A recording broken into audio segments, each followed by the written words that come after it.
अस्सलामुअलैकुम दोस्तों, आपका बहुत बहुत स्वागत है हमारे इस खास वीडियो में। आज हम बात करेंगे एक ऐसे बादशाह की जिसने अपनी तलवार की धार से न सिर्फ जंग के मैदानों को फतह किया बल्कि इतिहास की किताबों में भी अपनी गहरी छाप छोड़ी। ये हैं मुगल सल्तनत के छठे बादशाह औरंगजेब आलमगीर।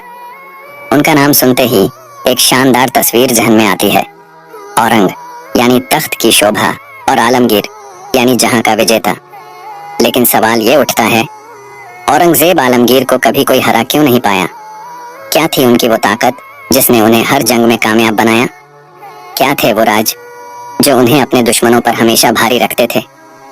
आज हम उनकी पूरी कहानी सुनाएंगे। उनका बचपन, उनकी जंगें, इस्लाम के लिए उनके काम और हिंदुओं के साथ उनका अच्छा रवैया, सब कुछ विस्तार से जानेंगे। औरंगजेब आलमगीर सिर्फ एक बादशाह नहीं थे, वो एक मिसाल थे। उनकी हुकूमत 1668 से 1760 तक चली, यानी 29 साल तक उन्होंने मुगल सल्तनत को मजबूती दी। उनकी बहादुरी, उनकी चालाकी और उनकी सख्ती ने उन्हें ऐसा बनाया कि कोई भी उनके सामने टिक नहीं पाया। तो तैयार हो जाइए और चलिए इस तारीखी सफर की शुरुआत करते हैं। औरंगजेब की कहानी शुरू होती है उनके जन्म से। उनकी जिंदगी के हर कदम पर हमें उनकी ताकत और समझदारी की झलक मिलती है। तो आइए पहले उनके बचपन और शुरुआती दिनों की बात करते हैं। औरंगजेब का शुरुआती जीवन। औरंगजेब आलमगीर का जन्म 3 नवंबर 1618 को हुआ था, गुजरात के दाहोद शहर में। उनके वालिद थे मुगल बादशाह शाहजहां, जिन्होंने अपनी बेगम मुमताज महल की मोहब्बत में ताजमहल बनवाया। उनकी वालिदा थीं मुमताज महल, जिनकी वजह से शाहजहां को इतिहास में याद किया जाता है। औरंगजेब 4 भाइयों में तीसरे नंबर पर थे। उनके बड़े भाई थे दारा शिकोह और शाह शुजा और छोटे भाई थे मुराद बख्श। औरंगजेब का बचपन शाही महलों में गुजरा, लेकिन उनकी परवरिश सादगी और सख्ती के माहौल में हुई। शाहजहां ने अपने बेटों को बहुत अच्छी तालीम दिलवाई। औरंगजेब को कुरान, फारसी और अरबी की पढ़ाई करवाई गई। उन्हें इस्लामी उसूलों की गहरी समझ थी। साथ ही उन्हें फौजी ट्रेनिंग भी दी गई। वो कम उम्र में ही तलवारबाजी, घुड़सवारी और तीरंदाजी में माहिर हो गए थे। उनकी ट्रेनिंग में जंगी रणनीति भी शामिल थी, जो बाद में उनकी कामयाबी का बड़ा कारण बनी। 15 साल की उम्र में औरंगजेब ने अपनी बहादुरी का पहला सबूत दिया। एक बार शाही शिकार के दौरान एक गुस्सैल हाथी उन पर हमला करने वाला था। सब डर गए। शाहजहां और दरबारी घबरा गए, लेकिन औरंगजेब ने हिम्मत दिखाई। वो अपनी जगह पर डटे रहे और अपनी तलवार से उस हाथी को काबू में कर लिया। इस वाकये ने सबको हैरान कर दिया। शाहजहां इतने खुश हुए कि उन्होंने औरंगजेब को बहादुर का खिताब दिया। ये वो लम्हा था जब सबको पता चला कि औरंगजेब में कुछ खास है। 1633 में जब औरंगजेब 18 साल के थे, उन्हें दक्कन का सूबेदार बनाया गया। दक्कन उस वक्त एक मुश्किल इलाका था। वहाँ कई छोटे छोटे राजा और बाकी थे जो मुगल हुकूमत को चुनौती देते थे। औरंगजेब ने अपनी फौज के साथ वहाँ कदम रखा। उन्होंने कई बगावतों को कुचला, किलों पर कब्जा किया और अपनी हुकूमत को मजबूत किया। उन्होंने दक्कन में कई साल गुजारे और वहाँ की फौज को मजबूत बनाया। ये वो दौर था जब औरंगजेब ने अपनी जंगी काबिलियत का पहला नमूना पेश किया। उनके भाई दारा शिकोह को शाहजहां बहुत प्यार करते थे। दारा को तख्त का वारिस समझा जाता था। वो अपने वालिद के करीब रहते थे और शाही दरबार में उनकी इज्जत थी। लेकिन औरंगजेब ने कभी हिम्मत नहीं हारी। वो चुपचाप अपनी ताकत बढ़ाते रहे। उनकी सादगी और मेहनत ने उन्हें लोगों के बीच मशहूर बनाया। वो अपने वालिद की तरह शाही ठाट बाट में नहीं रहते थे। उनकी जिंदगी में एक मकसद था, और वो था अपनी सल्तनत को मजबूत करना। औरंगजेब की शादी 1600 से 33 में दिलरस बानो बेगम से हुई, जो उनकी पहली बेगम थीं। उनकी कई बेगमात थीं, लेकिन वो अपने परिवार के साथ सादगी से रहते थे। उनके बच्चे भी उनकी तरह सख्त मिजाज और मेहनती थे। उनकी बेटी जेबुन्निसा को शायरी का शौक था और वो अपने वालिद की तरह धार्मिक थी। औरंगजेब अपने बच्चों को भी इस्लामी उसूलों की तालीम देते थे। तख्त की लड़ाई और हुकूमत की शुरुआत। 1651 में शाहजहां की तबीयत खराब हुई। उनकी बीमारी की खबर फैलते ही तख्त की जंग शुरू हो गई। चारों भाइयों दारा शिकोह, शाह शुजा, औरंगजेब और मुराद ने तख्त पर दावा ठोका। दारा शिकोह को शाहजहां का पूरा साथ था। वो आगरा में अपने वालिद के करीब थे। उनकी फौज बड़ी थी और उन्हें शाही खजाने का भी सहारा था। शाह शुजा बंगाल के सूबेदार थे और वहाँ अपनी फौज तैयार कर रहे थे। मुराद गुजरात में थे और उन्होंने भी तख्त की उम्मीद पाल रखी थी। लेकिन औरंगजेब ने अपनी चालाकी और बहादुरी से सबको पीछे छोड़ 1668 में समरकंद की जंग हुई। ये तख्त की सबसे बड़ी लड़ाई थी। दारा शिकोह की फौज में हजारों सिपाही थे। उनके पास तोपें, घुड़सवार और तीरंदाज थे। दारा को पूरा यकीन था कि वो जीत जाएंगे, लेकिन औरंगजेब ने अपनी छोटी फौज के साथ एक शानदार रणनीति बनाई। उन्होंने दारा की फौज को बांट दिया। एक हिस्से को नदी के पास फंसाया और दूसरे हिस्से पर तेज हमला किया। जंग के मैदान में औरंगजेब खुद आगे थे। उनकी तलवार हर तरफ चमक रही थी। उनकी फौज ने दारा के सिपाहियों को चारों तरफ से घेर लिया। जंग का माहौल बहुत गर्म था। धूल और धुआं चारों तरफ फैल गया था। दारा की फौज में अफरा तफरी मच गई। उनके सिपाही भागने लगे। औरंगजेब की फौज ने उनका पीछा किया और उन्हें पूरी तरह शिकस्त दी। दारा हार गए और जंग के मैदान से भाग गए। बाद में उन्हें कैद कर लिया गया। औरंगजेब ने दारा को सजा दी क्योंकि वो तख्त के लिए सबसे बड़ा खतरा थे। इसके बाद औरंगजेब ने अपने भाई मुराद को धोखे से कैद कर लिया। मुराद को लगा कि औरंगजेब उनके साथ मिलकर तख्त लेगा। दोनों ने पहले दारा के खिलाफ साथ काम किया था, लेकिन जंग जीतने के बाद औरंगजेब ने मुराद को ग्वालियर के किले में बंद कर दिया। मुराद को बाद में सजा दी गई। शाह शुजा बंगाल में अपनी फौज लेकर लड़ रहे थे। औरंगजेब ने अपनी फौज बंगाल भेजी। शाह शुजा को भी हार का सामना करना पड़ा। वो बंगाल छोड़कर अराकान भाग गए, जहां उनकी मौत हो गई। आखिरकार औरंगजेब ने आगरा पर कब्जा किया। 1678 में उन्होंने तख्त हासिल कर लिया। शाहजहां को आगरा के किले में नजरबंद कर दिया गया। औरंगजेब ने अपने वालिद को हर सुख सुविधा दी। उन्हें शाही खाना, कपड़े और नौकर मिले, लेकिन उन्हें हुकूमत से दूर रखा गया। शाहजहां ने अपनी आखिरी सांसें ताजमहल को देखते हुए लीं। ये औरंगजेब की जिंदगी का सबसे बड़ा मोड़ था। तख्त की जंग ने दिखाया कि वो न सिर्फ जंगजू थे, बल्कि एक समझदार सियासतदान भी। तख्त हासिल करने के बाद औरंगजेब ने अपनी हुकूमत को मजबूत करने की शुरुआत की। उन्होंने अपने दरबार को नया रूप दिया, अपने वफादार लोगों को ऊंचे ओहदे दिए। उनकी हुकूमत का मकसद था मुल्क में अमन और इंसाफ कायम करना, औरंगजेब की अजेयता के कारण। अब सवाल ये है कि औरंगजेब आलमगीर को कोई हरा क्यों नहीं पाया? इसके पीछे कई बड़ी वजहें थीं। आइए इन पर तफसील से बात करते हैं। कि उनकी फौजी ताकत और शानदार रणनीति। औरंगजेब एक माहिर जंगजू थे। उनकी फौज हमेशा तैयार रहती थी। वो अपनी फौज को सख्त ट्रेनिंग देते थे। हर सिपाही को उसकी जिम्मेदारी का एहसास करवाते थे। उनकी फौज में घुड़सवार, तोपची, तीरंदाज और पैदल सिपाही सब शामिल थे। वो हर जंग से पहले अपने दुश्मन की कमजोरियों को समझते थे। उनकी रणनीति इतनी मजबूत थी कि दुश्मन उनके इरादों को भांप ही नहीं पाते थे। मिसाल के तौर पर तख्त की जंग में उन्होंने दारा की बड़ी फौज को अपनी छोटी फौज से हरा दिया। वो जंग के मैदान में खुद आगे रहते थे। उनकी फौज को हौसला देने के लिए वो अपनी जान की परवाह नहीं करते थे। अगर दुश्मन का किला मजबूत होता तो वो घेराबंदी करते थे। अगर दुश्मन की फौज बड़ी होती तो वो उसे बांटकर हमला करते थे। उनकी ये चालाकी उन्हें हर जंग में कामयाब बनाती थी। उनकी फौज में हथियार भी बहुत आधुनिक थे। वो तोपों का इस्तेमाल करते थे, जो उस वक्त की सबसे बड़ी ताकत थी। उनकी घुड़सवारी इतनी तेज थी कि दुश्मन को भागने का मौका नहीं मिलता था। उनकी फौज का अनुशासन भी उनकी ताकत का हिस्सा था। हर सिपाही अपने हाकिम के हुक्म का पालन करता था। तो सख्त हुकूमत और इंसाफ का सिस्टम। औरंगजेब अपनी हुकूमत में सख्ती बरतते थे। वो चाहते थे कि मुल्क में अमन रहे और कोई बगावत न उठे। अगर कोई उनके खिलाफ जाता तो उसे सख्त सजा मिलती थी। मिसाल के तौर पर जब मराठों ने विद्रोह किया तो औरंगजेब ने उनकी ताकत को कुचलने के लिए अपनी पूरी फौज लगा दी।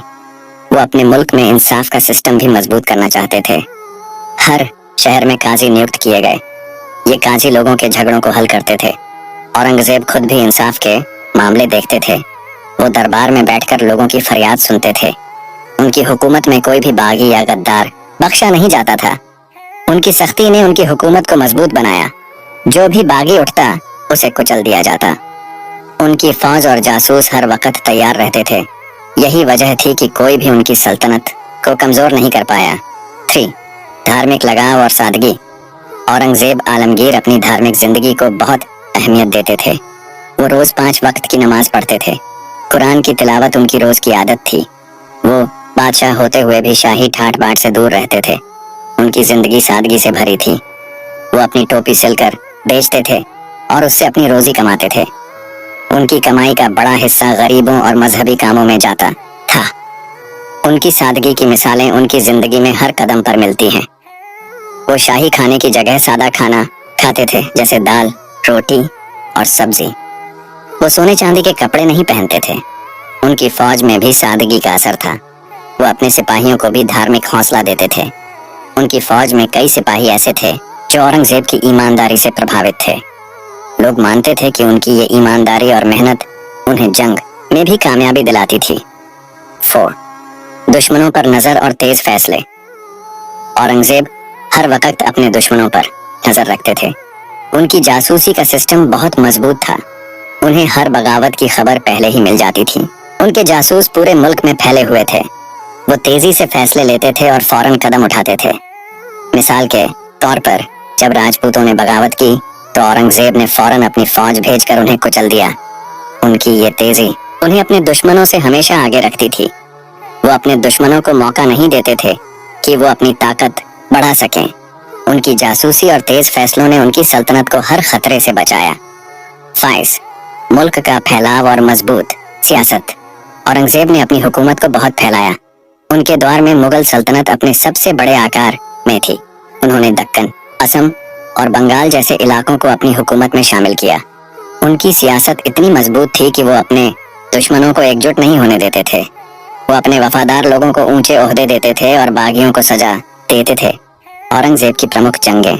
औरंगजेब आलमगीर ने अपनी 39 साल की हुकूमत में कई बड़ी जंगें लड़ी। आइए इनमें से कुछ अहम जंगों की तफसील से बात करते हैं। तख्त की जंग 1657-1659। जब शाहजहां बीमार हुए तो उनके चारों बेटों में तख्त की लड़ाई शुरू हुई। दारा शिकोह को शाहजहां का पूरा साथ था। वो आगरा में अपने वालिद के करीब थे। उनकी फौज में हजारों सिपाही थे। उनके पास तोपें, घुड़सवार और तीरंदाज थे।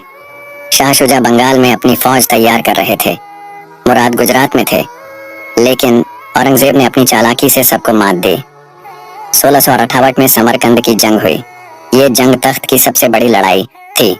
दारा की फौज बहुत बड़ी थी। उनके पास शाही खजाने का सहारा था, लेकिन औरंगजेब ने अपनी छोटी फौज के साथ एक शानदार रणनीति बनाई। उन्होंने दारा की फौज को बांट दिया। एक हिस्से को नदी के पास फंसाया। नदी का पानी उस दिन तेज था और दारा के सिपाही उस पार नहीं जा सके। औरंगजेब ने अपने घुड़सवारों को भेजा और दारा के सिपाहियों को चारों तरफ से घेर लिया। जंग का माहौल बहुत गर्म था। धूल और धुआं चारों तरफ फैल गया था। तोपों की आवाज से जमीन हिल रही थी। दारा की फौज में अफरा तफरी मच गई। उनके सिपाही भागने लगे। औरंगजेब की फौज ने उनका पीछा किया। दारा हार गए और जंग के मैदान से भाग गए। बाद में उन्हें कैद कर लिया गया। औरंगजेब ने दारा को सजा दी क्योंकि वो तख्त के लिए सबसे बड़ा खतरा थे। इसके बाद मुराद को धोखे से कैद किया गया। मुराद को लगा कि औरंगजेब उनके साथ मिलकर तख्त लेगा। दोनों ने पहले दारा के खिलाफ साथ काम किया था, लेकिन जंग जीतने के बाद औरंगजेब ने मुराद को ग्वालियर के किले में बंद कर दिया। मुराद को बाद में सजा दी गई। शाह शुजा बंगाल में अपनी फौज लेकर लड़ रहे थे। औरंगजेब ने अपनी फौज बंगाल भेजी। शाह शुजा को भी हार का सामना करना पड़ा। वो बंगाल छोड़कर अराकान भाग गए, जहां उनकी मौत हो गई। आखिरकार औरंगजेब ने आगरा पर कब्जा किया। 1658 में उन्होंने तख्त हासिल कर लिया। ये उनकी पहली बड़ी कामयाबी थी। इस जंग ने उनकी ताकत और चालाकी को सबके सामने ला दिया। तो दक्कन की जंगें 1680-1687। दक्कन में बीजापुर और गोलकुंडा की सल्तनतें बहुत ताकतवर थीं। औरंगजेब ने इन सल्तनतों को अपनी हुकूमत में शामिल करने का फैसला किया। 1686 में उन्होंने बीजापुर पर हमला किया। बीजापुर का किला बहुत मजबूत था। इसके चारों तरफ ऊंची दीवारें और गहरी खाइयां थीं। औरंगजेब ने अपनी फौज को कई महीनों तक तैयार किया। उन्होंने किले की घेराबंदी की। उनके सिपाहियों ने किले के बाहर खाइयों को पाटा और तोपों से हमला किया। बीजापुर के सुल्तान ने बहुत कोशिश की। उनकी फौज ने किले से तीर और गोले बरसाए, लेकिन औरंगजेब की फौज ने हार नहीं मानी। कई महीनों की जंग के बाद बीजापुर के सुल्तान ने हार मान ली। किला औरंगजेब के कब्जे में आ गया। इसके बाद 1687 में गोलकुंडा पर हमला हुआ। गोलकुंडा का किला कुतुब शाही खानदान का गढ़ था। यह किला अपनी मजबूती और खूबसूरती के लिए मशहूर था। औरंगजेब ने अपनी फौज को नदी के रास्ते से भेजा। नदी का पानी तेज था, लेकिन उनके सिपाहियों ने नावों से पार किया। उन्होंने किले की घेराबंदी की, तोपों से हमला किया और किले की दीवारों को तोड़ा। गोलकुंडा के सुल्तान ने अपनी पूरी ताकत लगाई। उनके पास भी तोपें और सिपाही थे, लेकिन औरंगजेब की रणनीति के आगे वो टिक नहीं सके। कई महीनों की जंग के बाद गोलकुंडा भी उनके कब्जे में आ गया। इन जंगों ने उनकी सल्तनत को और फैलाया। 3. मराठों के खिलाफ जंग 1631-1707। मराठों के सरदार शिवाजी ने औरंगजेब के लिए बड़ी मुश्किलें खड़ी की। शिवाजी की मृत्यु 1680 में हुई। उनके बेटे संभाजी ने विद्रोह जारी रखा। औरंगजेब ने 1621 में दक्कन में अपनी फौज भेजी।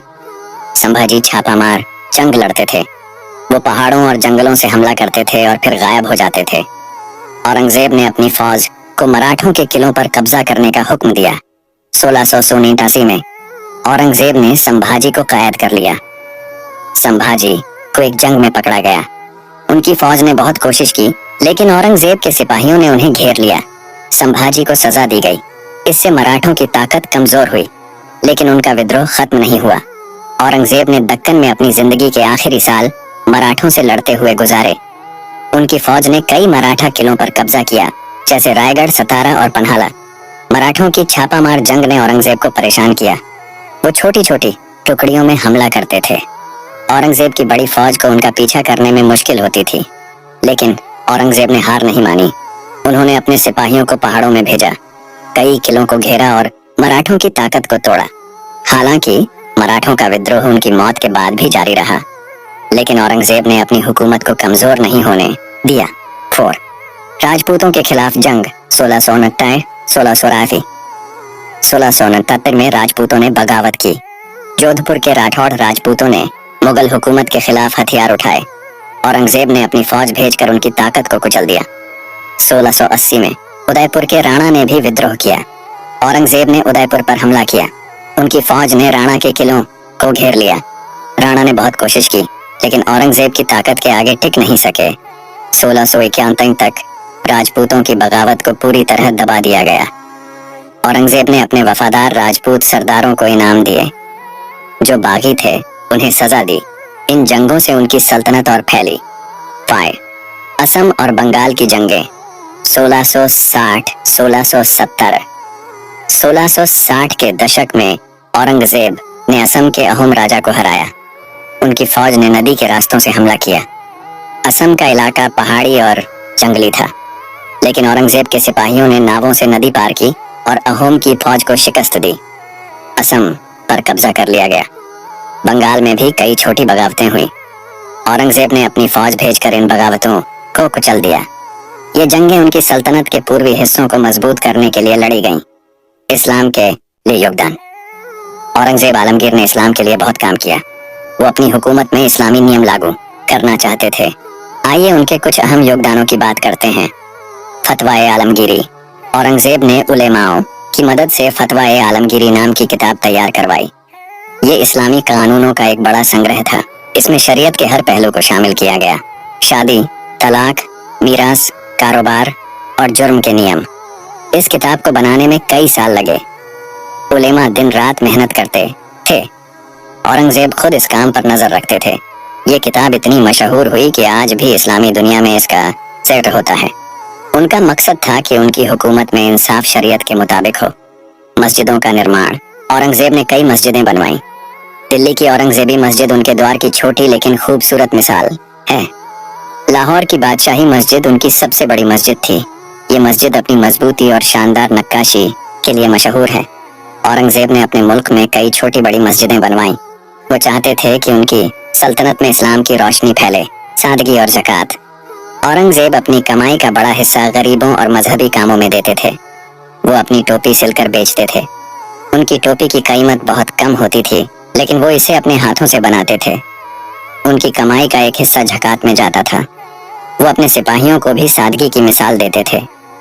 उनकी सादगी की कहानियां उनके दरबार में मशहूर थीं। शराब और जुए पर पाबंदी। औरंगजेब ने शराब, जुआ और नाच गाने पर सख्त पाबंदी लगाई। उनका मानना था कि ये चीजें इस्लाम के खिलाफ हैं। उन्होंने अपने मुल्क में शराब की दुकानें बंद करवा दी, जुए के अड्डों को खत्म किया, नाच गाने पर भी रोक लगाई। वो चाहते थे कि लोग सही राह पर चलें। काजी और इंसाफ। औरंगजेब ने हर शहर में काजी नियुक्त किए। ये काजी इस्लामी कानून के मुताबिक लोगों के झगड़ों को हल करते थे। औरंगजेब खुद भी इंसाफ के मामले देखते थे। वो दरबार में बैठकर लोगों की फरियाद सुनते थे। उनका मकसद था कि उनकी हुकूमत में हर शख्स को उसका हक मिले। औरंगजेब का मकसद था कि उनकी सल्तनत में इस्लाम की रोशनी फैले। वो अपनी हुकूमत को इस्लामी उसूलों पर चलाना चाहते थे। उनकी मेहनत और लगन ने उन्हें इस काम में कामयाब बनाया। हिंदुओं के साथ अच्छे काम। कई लोग औरंगजेब को सिर्फ मंदिर तोड़ने वाले बादशाह समझते हैं, लेकिन हकीकत में उन्होंने हिंदुओं के लिए भी बहुत अच्छे काम किए। आइए इनकी तफसील से बात करते हैं। मंदिरों की हिफाजत। औरंगजेब ने कई मंदिरों को अपने द्वार में सलामत रखा। बनारस का विश्वनाथ मंदिर उनके वक़्त में बचा रहा। मथुरा के कई मंदिर भी सलामत रहे। कुछ इतिहासकार कहते हैं कि औरंगजेब ने सिर्फ उन मंदिरों को तोड़ा जो बगावत का केंद्र बन गए थे, लेकिन ज्यादातर मंदिरों को उन्होंने अपने हुक्म से हिफाजत दी। मिसाल के तौर पर एक बार बनारस के पुजारियों ने औरंगजेब से मंदिर की हिफाजत की गुजारिश की। औरंगजेब ने उनकी बात मानी और मंदिर को बचाया। हिंदुओं को ऊंचे ओहदे। औरंगजेब की हुकूमत में कई हिंदू राजा और सिपाही ऊंचे पदों पर थे। जय सिंह और जसवंत सिंह जैसे राजपूत उनके वफादार सेनापति थे। जय सिंह ने औरंगजेब की फौज को कई जंगों में लीड किया। उनकी बहादुरी की वजह से औरंगजेब ने उन्हें इनाम दिए। उनकी फौज में हजारों हिंदू सिपाही थे जो उनकी जीत में शामिल थे। इंसाफ का वाकया। एक बार उदयपुर की रानी की जमीन पर कुछ बागियों ने हमला किया। रानी ने औरंगजेब से मदद मांगी। औरंगजेब ने अपनी फौज भेजकर उसकी जमीन को बचाया। हमलावरों को सजा दी गई। रानी ने औरंगजेब का शुक्रिया अदा किया। ये वाकया दिखाता है कि वो अपने मुल्क के हर शख्स के लिए इंसाफ करते थे। त्योहारों की इजाजत। औरंगजेब ने हिंदुओं को अपने त्योहार मनाने की आजादी दी। होली, दिवाली और राखी जैसे त्योहार उनके द्वार में धूमधाम से मनाए जाते थे। एक बार होली के मौके पर कुछ हिंदुओं ने औरंगजेब से रंगों की इजाजत मांगी। औरंगजेब ने न सिर्फ इजाजत दी बल्कि कुछ रंग भी भेजे। जमीन के हक। कुछ हिंदू जमींदारों की जमीन बगावत में छीन ली गई थी। औरंगजेब ने उन्हें उनकी जमीन वापस दिलवाई। मिसाल के तौर पर एक हिंदू जमींदार ने दरबार में फरियाद की। औरंगजेब ने उसकी अर्जी सुनी और उसकी जमीन वापस दिलवाई। ये सब वाकये दिखाते हैं कि औरंगजेब सिर्फ अपने मजहब के लिए नहीं बल्कि अपने मुल्क के हर तबके के लिए सोचते थे। हाँ, कुछ मंदिरों को तोड़ा गया, लेकिन इसके पीछे सियासी वजहें थीं, न कि मजहबी दुश्मनी। औरंगजेब चाहते थे कि उनकी हुकूमत में हर शख्स को इंसाफ मिले। औरंगजेब की रोजाना की जिंदगी। औरंगजेब की रोजाना की जिंदगी सादगी से भरी थी। वो सुबह जल्दी उठते थे, फज्र की नमाज पढ़ते थे, इसके बाद कुरान की तिलावत करते थे। उनका खाना बहुत सादा होता था, दाल, रोटी और कभी कभी सब्जी। वो शाही दावतों से दूर रहते थे। उनके कपड़े भी सादे होते थे। वो सूती कुर्ता और टोपी पहनते थे। दिन में वो दरबार में बैठते थे, लोगों की फरियाद सुनते थे, फौज के मामले देखते थे। शाम को वो फिर नमाज पढ़ते थे। रात में वो अपनी टोपी सिलते थे। उनकी टोपी की कीमत बहुत कम होती थी, लेकिन वो इसे अपने हाथों से बनाते थे। उनकी कमाई का एक हिस्सा गरीबों में बांट दिया जाता था। औरंगजेब अपने परिवार के साथ भी वक्त गुजारते थे। उनकी बेटी जबुन्निसा को शायरी का शौक था। वो अपने वालिद के साथ बैठकर शायरी सुनाती थी। औरंगजेब अपने बच्चों को इस्लामी उसूल सिखाते थे। उनकी जिंदगी में सादगी और मेहनत का मेल था। अंत और उनकी मृत्यु। तो दोस्तों, औरंगजेब आलमगीर को कोई हरा नहीं पाया, क्योंकि वो एक शानदार जंगजू, सख्त हाकिम और ईमानदार इंसान थे। उनकी जंगों ने उनकी ताकत दिखाई। उनके फैसलों ने उनकी हुकूमत को मजबूत किया। उनके मजहबी काम ने उन्हें लोगों के दिलों में जगह दी। उनकी सादगी, उनकी बहादुरी और उनकी चालाकी, ये सब उनकी अजेयता का राज था। औरंगजेब की मृत्यु 20 फरवरी 1707 को अहमदनगर में हुई। वो अपनी जिंदगी के आखिरी साल दक्कन में मराठों से लड़ते हुए गुजार रहे थे। उनकी उम्र 88 साल थी।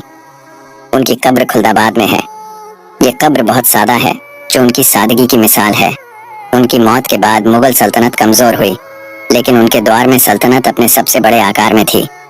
औरंगजेब एक ऐसे बादशाह थे जिन्होंने अपनी तलवार और अपनी अक्ल से इतिहास लिखा।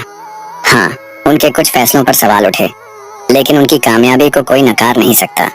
अगर आपको यह वीडियो पसंद आया तो लाइक करें, शेयर करें और सब्सक्राइब करना ना भूलें। हमें अपनी राय कमेंट में जरूर बताएं। अगले वीडियो में फिर मिलेंगे। अल्लाह हाफिज।